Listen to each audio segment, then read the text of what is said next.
Hello and welcome. I am Dr. Lara May, a clinical pharmacist specializing in functional medicine, as well as a certified yoga teacher and Reiki master. I run a truly integrative health coaching practice encompassing functional medicine lab testing, yoga and meditation, and a sprinkling of Reiki energy medicine. Join me here on Light Body Radio to break through your health plateau and come into alignment with your natural vitality.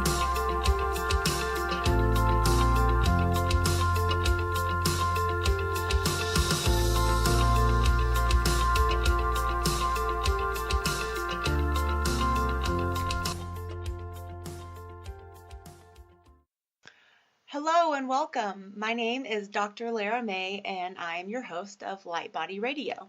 And today I want to talk to you about your fabulous guts. That's right, I want to talk to you about your microbiome, digestion, and the effects that it can have on your health and your immune system.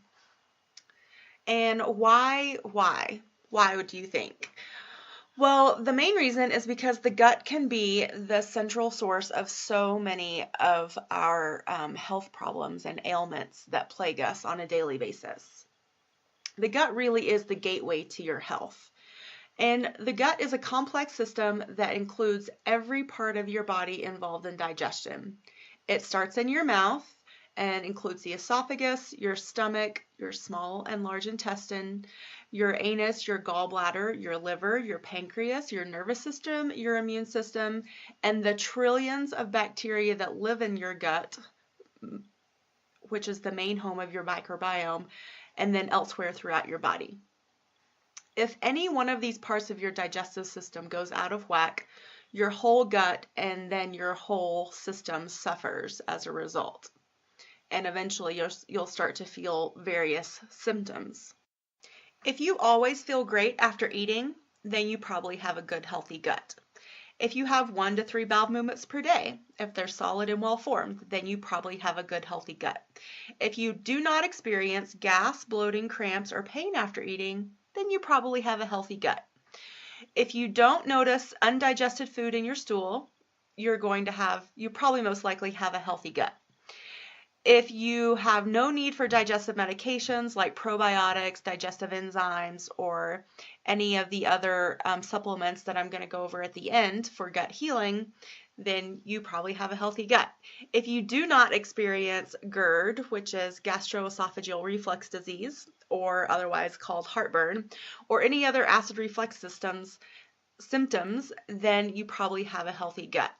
But if you don't feel good after eating, if you don't have enough bowel movements every day, and you should be having at least one every day, or if you are experiencing gas, bloating, cramps, or pain after eating, or you're noticing the undigested food in your stool, or you are noticing that you have to have your digestive enzyme, or you will have these symptoms, or you have consistent heartburn, then those are signs that your gut is out of whack and it needs some healing.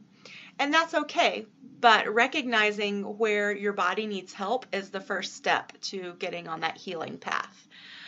Signs and symptoms of poor gut health can manifest all over your body, and I'm just going to run through a list so you can see.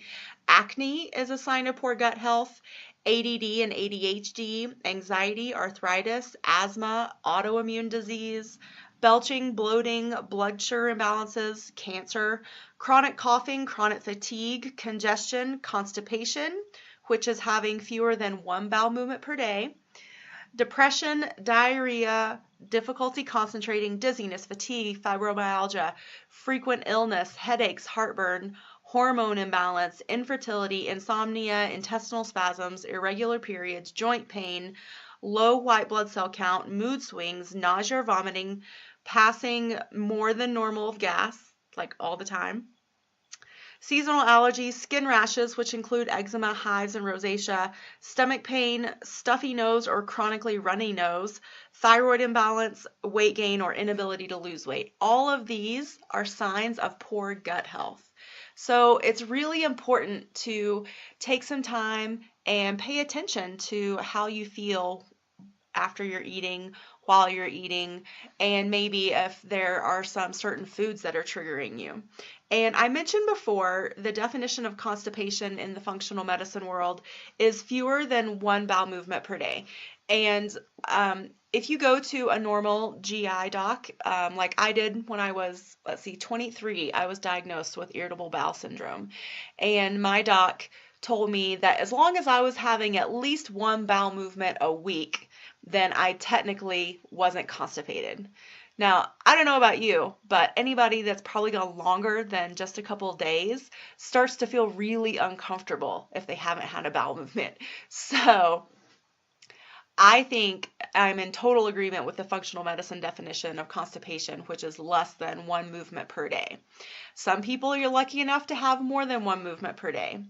And that's great. We're all different, but in order to be removing the toxins and removing things from our body that we don't need, we need to be having regular bowel movements because that's one of our body's mechanisms of detoxing. The good news here is that healing your gut and healing yourself is totally within your power.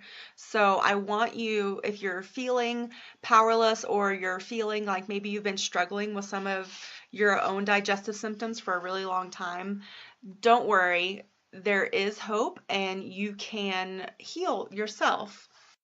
So let's take a quick little tour through how our digestion works. So the first thing is your digestion actually starts when you see and smell food. And I don't know if you've noticed, sometimes even just thinking about certain foods can get you salivating. So when you see and smell food, that triggers your brain, which then triggers your salivary glands, which are in your mouth that produces saliva, your spit. And within your saliva are all these little enzymes. And so with that first bite, as soon as the bite goes into your mouth and you start chewing, those enzymes go to work starting to break down the different components of whatever it is you're eating. So your teeth are masticating and they're chewing and they're making whatever you just put in your mouth smaller, but there is some chemical reactions happening already to help that digestion get started. So the enzymes in the saliva break down first the simple carbohydrates. So those would be things found in starchy foods, or if you're eating bread or anything with sugar. So those get broken down first because it's easiest.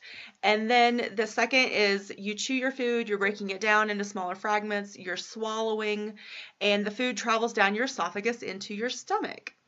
Now, what I haven't mentioned yet is that at the same time all of this is happening, your brain is also telling your stomach to get ready, food's coming, and it starts to produce a little extra HCl and pepsin and the acids and chemicals that are in our stomach. So various chemicals break down the food further once it gets to your stomach. The main one of those in your stomach is HCl, or hydrochloric acid. So the food enters your small intestine from there, from your stomach, and that is where most of your food is actually digested. The small intestine also secretes hormones that signal your pancreas, liver, and gallbladder to initiate their roles in the digestive process. Insoluble fiber, so those would be things like plant sources, like broccoli or leafy greens. Those are all sources of insoluble fiber. And water move on into the large intestine for final absorption. And any leftover waste is eliminated through the feces and through that elimination process. So that's just a really quick and simple explanation of how digestion actually works. So you might be wondering, okay, that's all fine and well, but how does just that simple process trigger all of these inflammatory things to happen? Like, why would I have depression from my stomach? Or why would I have ADD or ADHD from my stomach? Or autoimmune, or any of the things that I listed earlier, and the list was quite comprehensive. And that really comes down to what scientists have started to call leaky guts. And you may or may not have heard of that about this, but essentially within the lining of your small intestine, you and I'm going to I should probably just start to explain it in detail now. So your small intestine is really amazing, and that's where most of your digestion takes place. And the only reason it's called small is because it is a smaller diameter than your large intestine, but really there is over 20 feet of small intestine all curled up within your abdomen. That's pretty amazing. So within the small intestine are these tiny little projections called villi. You can think of them as like little hairs. And when nutrients flow through the small intestine, they get caught on these projections, which look like I said, little hairy fingers. The little hairs on your villi are called microvilli. So you have the villi and the microvilli. And the whole portion of your small intestine is known as the brush border because it looks like a giant hairy brush. So the hairs of the brush sweep the nutrients in amid the flow of your newly digested food. So if you can just imagine the food's flowing through, and as it's going, the microvilli is sweeping up what it needs. The nutrients are then directed towards these little special channels called tight junctions, and these hold the cells of your epithelial wall tightly together. So again, your tight junctions actually hold the wall of your small intestine together. Passing through these tight junctions, the nutrients then enter your bloodstream, which carries the nourishment to every part of your body, exactly where each component is needed. When your digestion is working well, your tight junctions keep all but the smallest molecules of food from passing through the intestinal wall. They're very specific. But when your gut health is compromised, you can develop something that's known as leaky gut. And leaky gut is when those tight junctions are compromised and the small intestine's ability to absorb nutrients is also compromised. So once your villi and microvilli are damaged, this reduces the surface area of your small intestine. And one of the reasons your small intestine is so amazing at absorbing so many nutrients is because of all these little folds that it has in it really increases the surface area. And so the more surface area, the more nutrients that it can absorb. But again, once these little villi and microvilli are damaged, then that ability goes way down. And although conventional medicine recognizes this phenomenon in celiac disease, they really don't recognize the title or umbrella of leaky gut, which is kind of ironic, isn't it? So leaky gut not only limits the potential nutrient absorption, it also causes the walls of your intestine to leak and your tight junctions to begin to come apart. So if your tight junctions begin to come apart, then more than just the tiniest little nutrients are able to get through, right? So all sorts of forbidden items can slip through those tight junctions out of your gut and into your bloodstream, including toxins, unfriendly microbes, partially digested food, and a number of things that can cause inflammatory reactions all over your body. I want to break this down for you in a little bit more detail so you can sort of have an idea of how this all connects with your immune system. So zonulin is a chemical that is in your small intestine. So zonulin signals the tight junctions of the enterocytes to open, and this allows the nutrients to pass through the gut barrier. So keep that in mind. So it's a chemical signaling that is natural, and it's supposed to open these tight junctions, again, just for the smallest nutrients possible, not all the other crap. So then you have something like, let's say, gluten. This also stimulates the enterocytes to overproduce zonulin. So now you have too much zonulin that is still triggering the tight junctions to open, and they're opening wider and wider, and sometimes they even break apart. And so then the undigested gluten passes through the gut barrier still intact, and this irritates the tissue and incites the enterocytes to release chemicals that attract lymphocytes. And lymphocytes are a part of your immune system, and they're composed of B cells and T cells. So these little cells called helper T cells, which are part of your immune system, then find the foreign particles and send the signals to attract more lymphocytes to come and help out.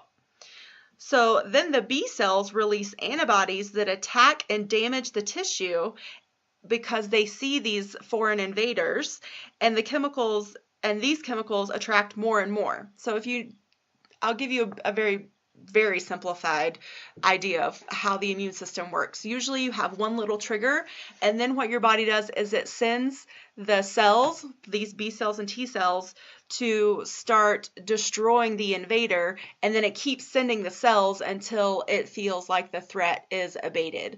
And so sometimes you can have something that gets really I don't want to say blown out of proportion, but it grows larger and larger and larger because this is how the body works to keep invaders at bay.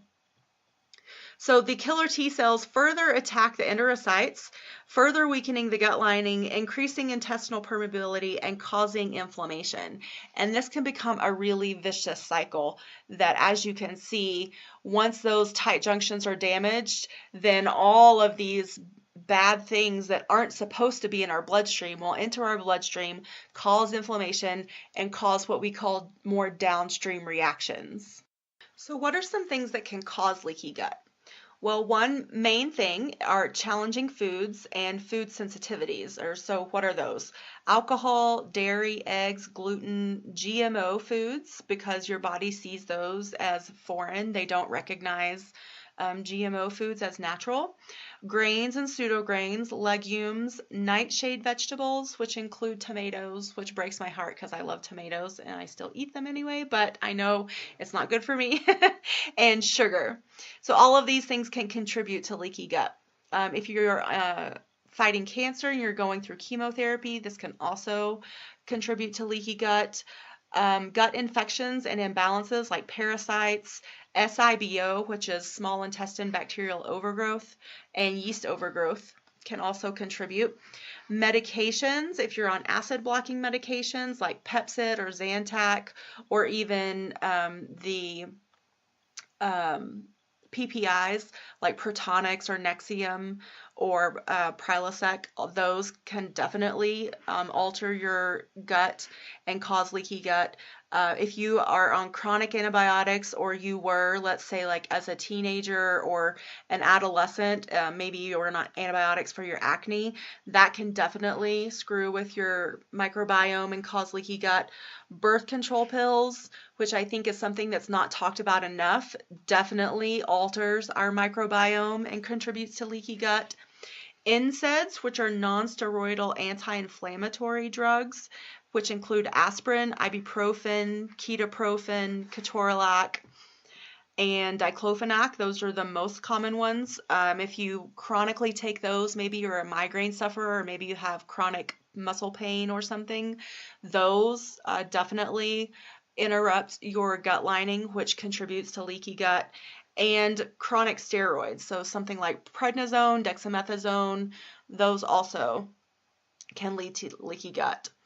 Toxic mold, radiation, and stress, both from physical stress like illness or lack of sleep, or emotional stress, anxiety, and sometimes even surgeries can cause leaky gut.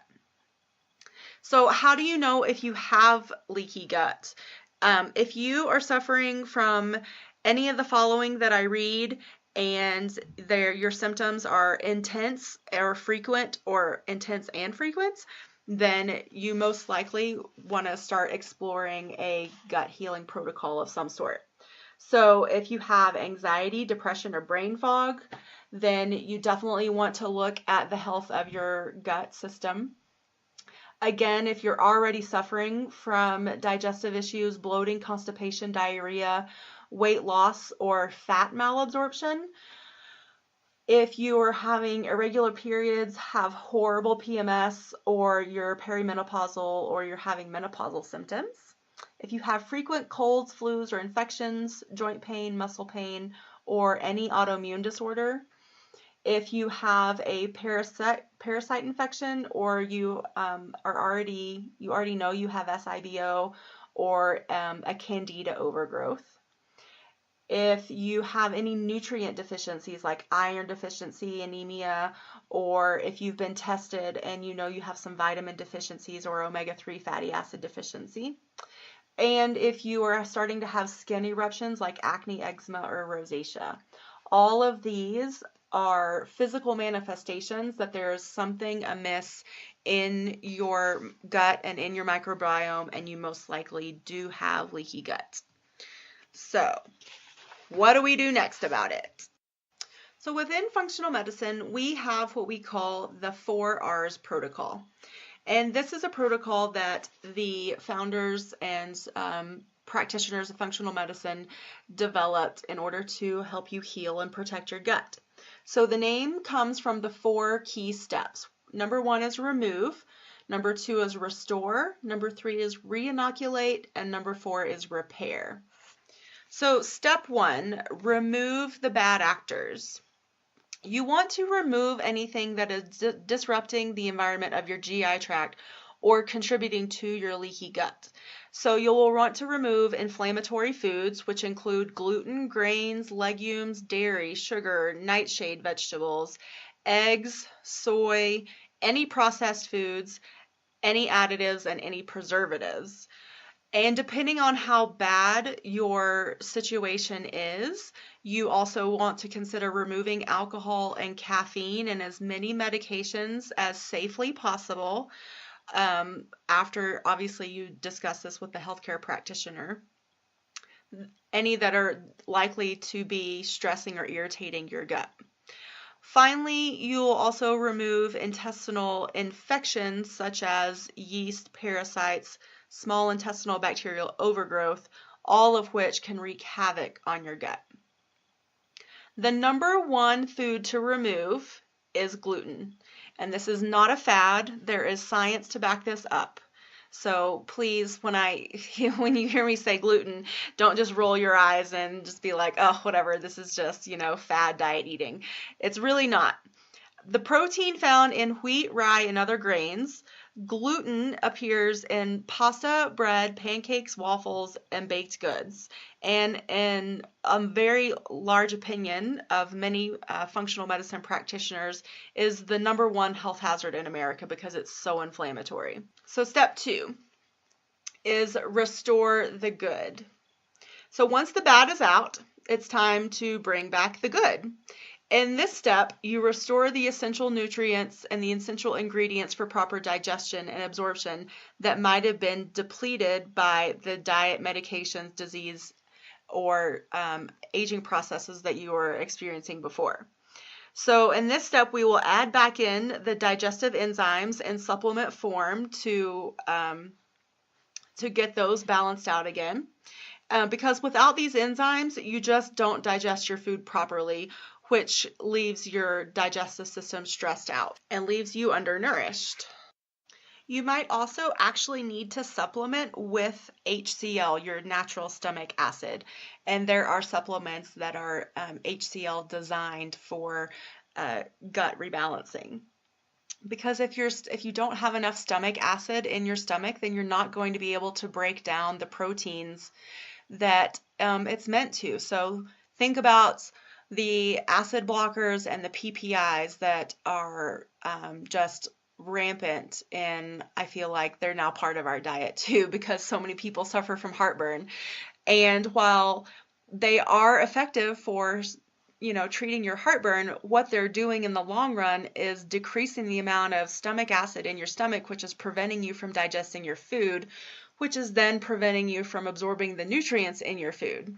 So maybe start to see how all of these things have consequences, both for our health and for our digestion. So step 3 is reinoculate, and we do this with healthy bacteria. And I think too, part of this reinoculation includes digestive enzymes and the stomach acid. So your body needs a healthy balance of good intestinal bacteria. And these friendly bacteria are frequently depleted by antibiotics, steroids, again, the acid blocking medications, poor diet, stress, and many other factors that we encounter in our daily lives. So probiotics, these can be taken in capsules or powders or even liquids, and they replenish your little army of friendly bacteria so that it can help protect you from the world around you, because that is our skin is our largest organ, is our first defense against infection, but I would argue our microbiome is probably our second largest action of defense against the outside world of infection and disease. So I want to mention a little caveat here about yogurt, kefir, kimchi, sauerkraut, and other fermented vegetables. They are a great way to support your healthy bacteria naturally, but a lot of these, especially the yogurt and kefir, can be filled with sugar and made from factory farmed dairy, which is then going to be filled with antibiotics and other bad chemicals. So these things, the sugar and the extra fiber that comes with them, actually feed the bad bacteria that's overgrown in your digestive tract if you're suffering from leaky gut. So make sure that you have balanced out your gut bacteria and that you don't have an overgrowth before you go down the path of yogurt and kefir.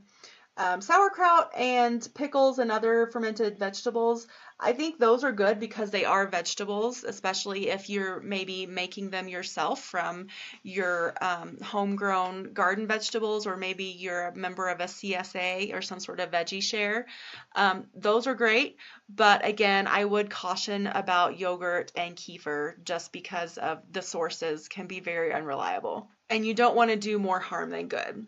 So once your gut is healed, I do recommend that you load up on the non-dairy fermented foods. Again, raw sauerkraut, kimchi, and fermented vegetables. But make sure your gut is healed so that you're not doing more harm than good. And you can tell that your gut is healed when you are off your medications to treat all of your digestive problems and your symptoms have dramatically improved.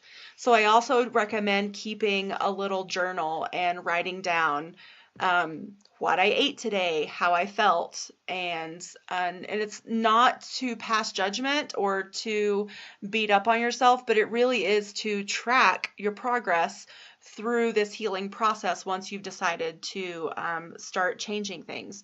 So step 4 is repair the gut. And we need to repair the gut lining wall, which we again also do through supplements. And one of a really good supplement that I really like is L-glutamine.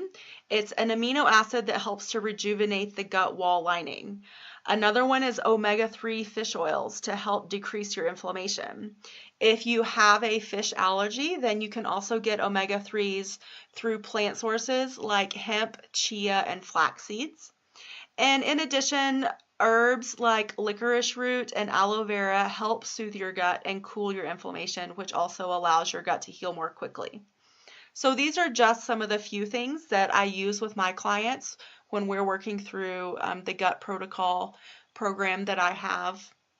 And so these are things that you might want to look into yourself, or if you're looking for a practitioner to work with, I am more than happy to have a consultation with you and maybe and do a brief health history to see where you are, and maybe we could work together if that's something that you're looking for, something that you're interested in. So I hope you found today's episode informative and interesting, and maybe some of the symptoms or conditions that I listed you could relate to, and maybe you are tired of feeling that way or dealing with these things and are ready to do something to change it. And I hope that this at least inspires you to do some digging and do some more research. And again, if you are looking for a practitioner to work with, I am more than happy to see if we would be compatible working together. And even if we're not, I am always happy to answer questions and point people in the right direction for maybe local practitioners to them. Again, this is something that I've dealt with personally, so I'm super passionate about it.